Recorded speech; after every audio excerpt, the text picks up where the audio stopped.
Here to discuss how Republicans plan to combat all this corruption, this abuse of power, South Carolina Senator.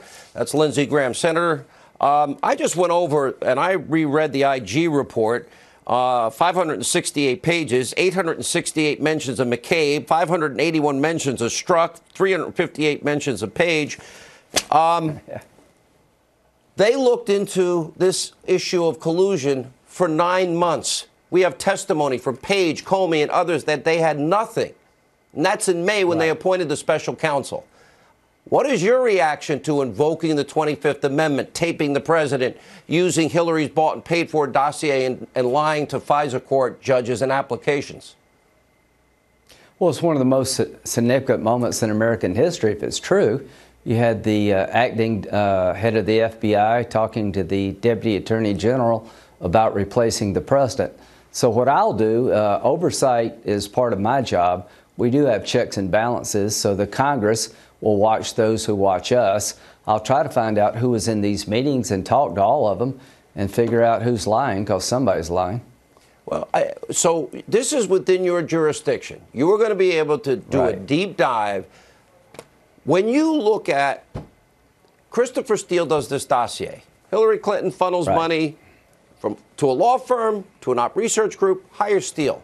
Steele, under oath and threat of perjury, says, oh, I don't know if any of this is true. Your memo, the Grassley-Graham memo, says the bulk of information in those applications were the Clinton-Russian lies. Is that a crime? Is that a fraud on the court? Well, you certified under oath, so I'll be looking at two things. I'll be looking at before the election and after the election. I'll be looking at whether or not the FISA warrant process was abused, that the document used to get a warrant, is it really still a bunch of political garbage? How could you certify to the court that this document is accurate if you never verified it?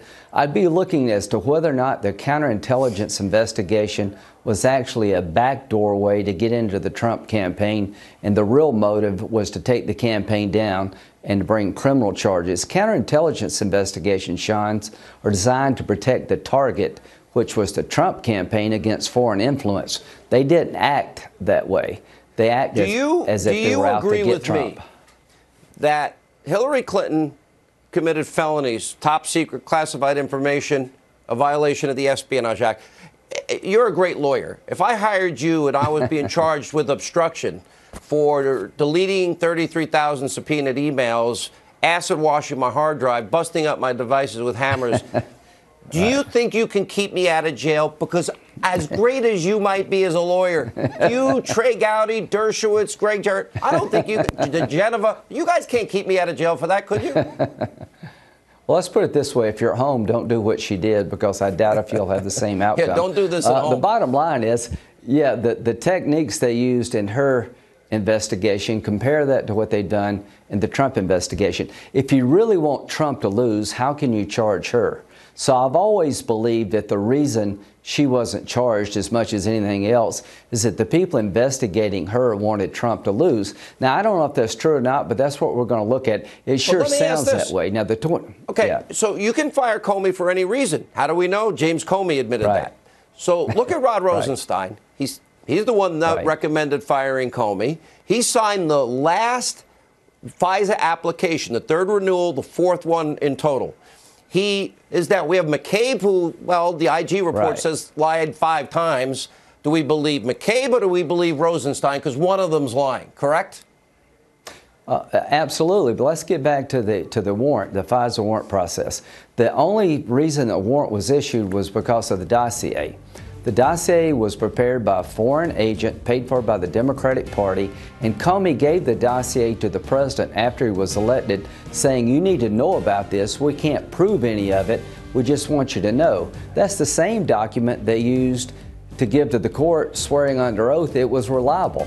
How do you square that? Let me ask you last question. Breaking just now. The announcement of Rosenstein's replacement could come as early as this week. Trump administration official tells Fox News the Attorney General Bill Barr has picked Jeffrey Rosen as his deputy AG.